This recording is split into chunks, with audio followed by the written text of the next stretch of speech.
Art has been integrated into many aspects of mankind, including religion, science, and overall education.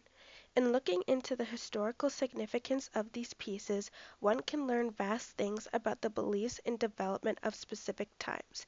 Through prayer books specifically, one can learn about the values and ideology of ruling patrons of these eras, which was generally reflected in the overall population. The Limborg brothers' artistic work Trevise's heir, commissioned by the Duke of Berry, contains astrological information and elements that reflect the zodiacal nature in conjunction with the rigid Catholic values of this period.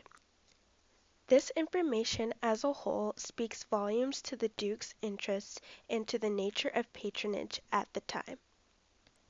Trevise's heir, du Duc de Berry, is a French Gothic manuscript that held a collection of prayers and included astrological information.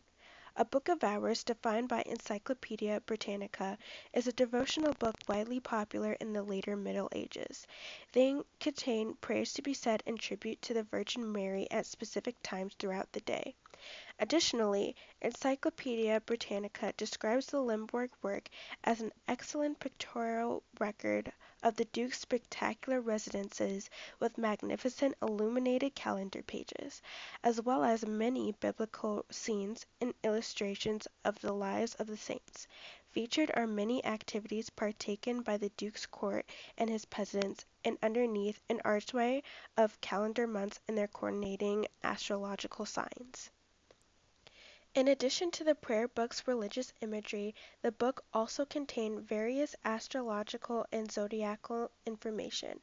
Commonly referred to as the anatomical man, the Duke's Book of Hours contains an intriguing miniature showing two figures standing back to back at the center of a zodiacal mandorla. This image mirrors a widely accepted belief at the time of the 12 astrological signs claiming reign over certain anatomical regions of the male and female body. The illustration is described as beginning with Aries for the head, Taurus the neck, Gemini the shoulders and arms, and so on in sequence down to Pisces for the feet. Diagrams such as this were important for the time in which they helped people understand health-related and emotional concerns. Additionally, each month featured the corresponding astrological sign displayed in a lunette or tympanum, a half-moon shaped space. This is in part because the stars were integrally tied to the agricultural calendar. Also, medieval medical practitioners believed that people's health issues were related to what constellations they were born under.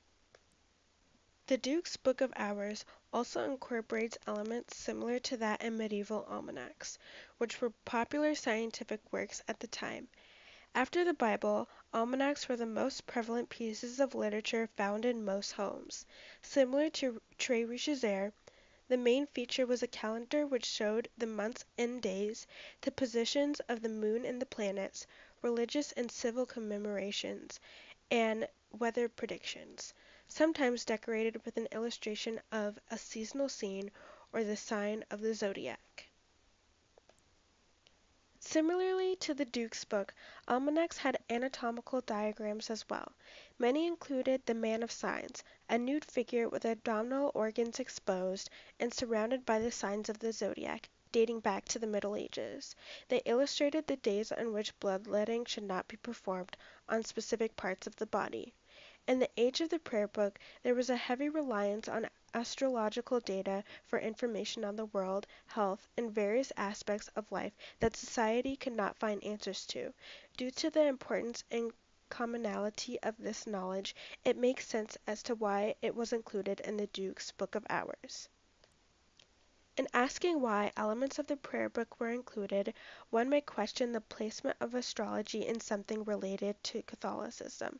The use of astrology was so ingrained in medieval society that even the church calendar used the zodiac to calculate feast days. Zodiacal teachings were rejected and often destroyed in early Christianity.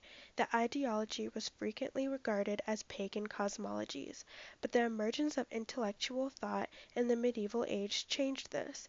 Astrology had been too deeply ingrained in the body of scientific knowledge to be long held in disfavor, and there emerged slowly, even from those who had condemned it, admissions of various aspects of the doctrine.